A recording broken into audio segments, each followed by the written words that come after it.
Assalamualaikum warahmatullahi wabarakatuh. Om Swastiastu dan salam budaya. Baik, kita ke video kedua ini yang membicarakan mengenai bagaimana merangkai satu konsonan dengan konsonan lainnya. Baik, kita akan mencoba merangkai antara satu konsonan dengan konsonan lainnya. Kita sudah belajar beberapa konsonan dalam stenografi. Misalnya kita belajar tentang S, kita belajar tentang P, kita belajar tentang B, kita belajar tentang T misalnya, kita belajar tentang D, kita belajar tentang M, kita belajar tentang N, R, L, ya, K, G, ada juga NG ke bawah dan NGK, ya. Jadi kita sudah belajar beberapa konsonan yang ada. Ya, ada cara menggoresnya. Oke, sekarang kita mencoba merangkai antara satu konsonan dengan konsonan lainnya. Misalnya kita ingin merangkai konsonan B ditambah dengan N. Bagaimana caranya? Yang pertama yang harus diingat adalah dari arah mana B itu digores. Yang kita pelajari pada video yang pertama, B itu digores dari atas ke bawah agak panjang, 3 kali lebih panjang dari S kiri. Misalnya S begini, B begini, jadi B agak panjang. B digores dari atas ke bawah. B, terus M bagaimana? N bagaimana? N digores mengarah ke depan pendek. Begini. Jadi B, N. Ingat, pena tidak boleh diangkat sama sekali sebelum goresan itu selesai dibuat.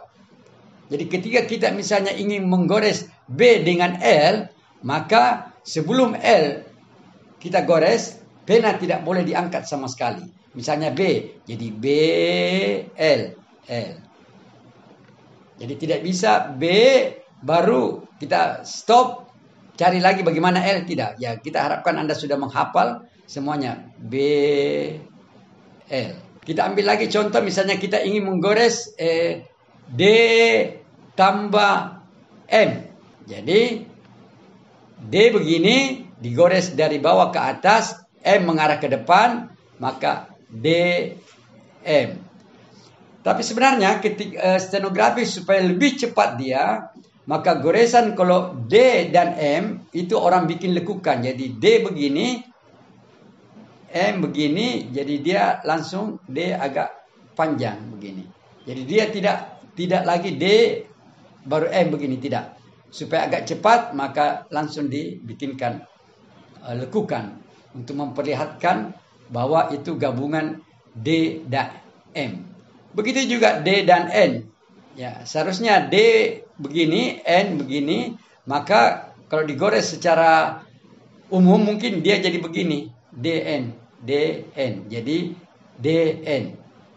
Tapi oleh stenografi supaya agak cepat, jadi kalau D tambah M menjadi DM agak panjang, maka kalau D tambah N agak pendek dia. DN, goresan dia. Jadi ini seolah-olah milik N dan ini seolah-olah milik M. Jadi DM dan DN. Oke, kita coba lihat lagi pada beberapa konsonan lainnya, cara menggabungkannya. Misalnya kita ingin menggores S tambah M. Maka yang pertama yang kita harus gores adalah S. S mana? Kita ambil coba S kanan saja. Bagaimana cara menggores S kanan? Itu digores dari atas ke bawah pendek.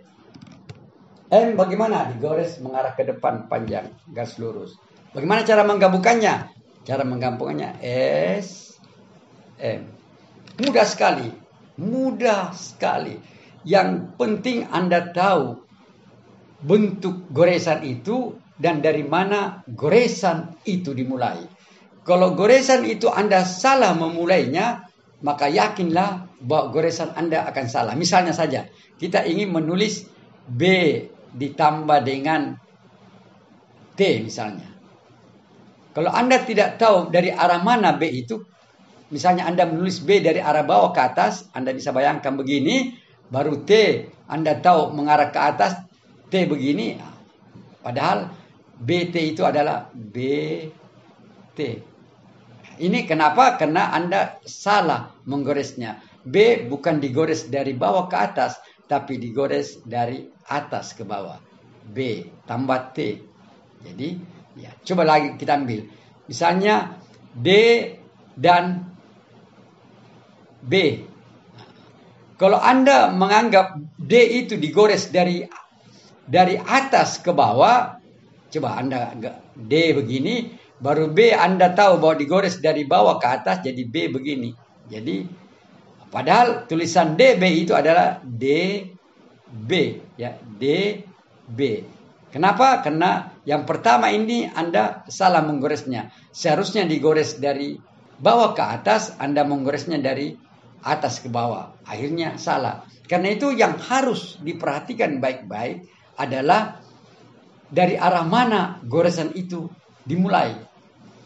Kalau itu yang Anda tidak tahu, maka repot sekali. Kalau kita ambil contoh, misalnya kita ingin menulis D, B, baru M.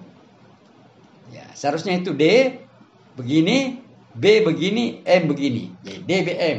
Tapi karena Anda salah menggores, Anda gores D dari atas ke bawah, Anda bisa bayangkan D jadi begini.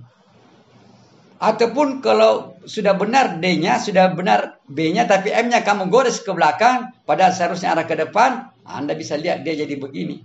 Seharusnya dia menjadi begini. Ya mungkin kadang-kadang goresannya enak dilihat, tapi salah. Ya. Jadi yang penting itu tahu dari mana arah goresan itu dimulai. Oke, kita ambil contoh lainnya lagi. Kita ambil misalnya gabungan antara S, B, dan B misalnya. Kita gabung tiga ini. Oke, S, B, B. Kita gabung.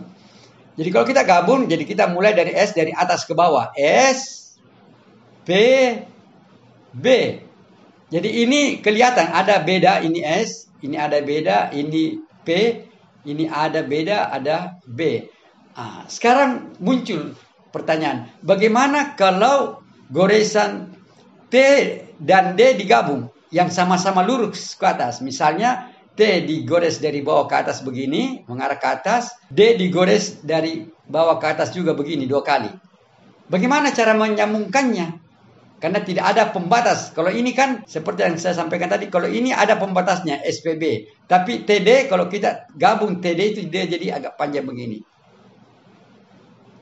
Mana pembatasnya? Tidak ada. Oleh sebagian orang, stenografer yang menulis mengenai stenografi ini, goresan T dan D itu T begini, D begini, dia bentuk dalam agak panjang ke depan. Tapi ada juga orang yang membentuk misalnya T digabung dengan D, dia kasih panjang sedikit, baru dia kasih tanda pisah. Bahwa T itu berada di bawah, sedangkan D berada di atas. Kalau gabungan D dan T misalnya, dia begitu juga agak panjang, DT, tapi nanti dia buat pembatas ke atas lebih pendek dari bawah. Supaya menunjukkan D itu ada di bawah, sedangkan T itu ada di atas. Itu cara metode bagaimana agar dipercepat. Oke. Sekarang kita lihat pada goresan, sambungan goresan T dan M. T dan N. Tadi kita sudah belajar bagaimana goresan D dan M yang digabung. Jadi D, M seharusnya menjadi DM, tapi untuk mempercepat tulisan maka DM itu digabung begini. Kalau DN seharusnya D begini, N begini, tapi untuk mempercepat dia jadi begini. Jadi pendek dia, ya, tidak panjang dengan seperti M. Karena ini dianggap milik M, sedangkan ini adalah milik N. Oke, begitu juga dengan goresan, gabungan goresan T dan M. Jadi T dan N misalnya, ya, T pendek, N pendek juga. Jadi seharusnya dia begini, tapi oleh ahli stenografi dia menggabungkan menjadi begini dia. Jadi dia ada lekukan. Ya, kita ambil lagi misalnya T dan M. Jadi T itu pendek ke atas, M panjang, maka seharusnya harus begini, tapi oleh stenografi dia jadikan begini dia, supaya lebih cepat lekukan itu dikerjakan dibandingkan dengan harus mengambil siku ataupun sudut.